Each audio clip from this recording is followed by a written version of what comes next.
ចានេះខ្ញុំសូមមកកាយគ្រប់ជំរាបសួរអស់លោកស្រីញ៉ាំជាពិសេសទៅជនរងឆ្នាំខាងតោចាបើត្រឡប់មកភាសាថ្មីសម្រាប់កម្មវិធីការលទ្ធផលឆ្នាំលើកទី460ទៅថ្ងៃទី16ខែមិថុនាឆ្នាំ2016ហើយនៅក្នុងថ្ងៃដែររង្វាន់ជិតផលរបស់ឆ្នាំឡូតូលក្ខី639បានឡើងមកដល់71លាន78500លានសេសទេចាដើម្បីកុំឲ្យខាត់ពេលយូរយើងធ្វើការចេញលទ្ធផលឆ្នាំតែម្ដងជាដំបូងយើងធ្វើការចេញលទ្ធផលឆ្នាំផ្នែកនេះសូមត្រៀម1 2 3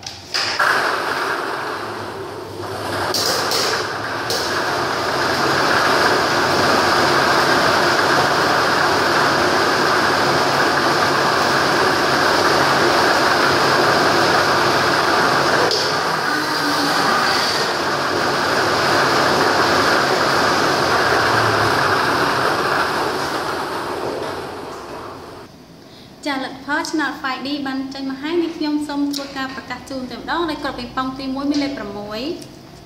គ្រាប់ប៉ង់ទី2មានលេខ7គ្រាប់ពីប៉ង់ទី3មានលេខ5គ្រាប់ប៉ង់ទី4មានលេខ2និងគ្រាប់ពីប៉ង់ទី5មានលេខ2ចានេះខ្ញុំសូមធ្វើការបញ្ជាក់ជូនម្ដងទៀតដែលមានលេខ6លេខ7លេខ5លេខ2និងលេខ2ចាឥឡូវនេះយើងជិះមកដល់ការចេញលទ្ធផលឆ្នាំឡូតូលក្ខី639ម្ដងចាសូមត្រៀម1 2 3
ចានៅពេលនេះលទ្ធផលឆ្នោតឡូតូលក្ខី636បានចេញមកហើយនេះខ្ញុំសូមធ្វើការប្រកាសជូនតែម្ដងនៅក្រុមពីប៉ង់ទី1មានលេខ19ក្រុមពីប៉ង់ទី2មានលេខ15ក្រុមពីប៉ង់ទី3មានលេខ23ក្រុមពីប៉ង់ទី4មានលេខ16ក្រុមពីប៉ង់ទី5មានលេខ33និងក្រុមពីប៉ង់ទី6មានលេខ6ចានេះខ្ញុំសូមធ្វើការបញ្ជាក់ជូនម្ដងទៀតដែលមានលេខ19លេខ15លេខ23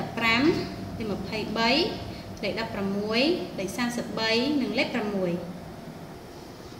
ចាការចេញផលក្នុងថ្ងៃនេះបានមកដល់ទីបញ្ចប់ហើយខ្ញុំសូមអរគុណដល់អ្នកជំនាញដែលតែងតែតាមដានទស្សនាក្នុងការចេញលទ្ធផលឆ្នាំ6នេះខ្ញុំហើយនេះខ្ញុំសូមគោរពជំរាបដល់លោកស្រីអ្នកកញ្ញាជួបតែសេចក្តីសុខសេចក្តីចម្រើននិងរកទីមានបានក្នុងគ្រួសារនៅពេលនេះដែរខ្ញុំសូមអរគុណសូមគោរព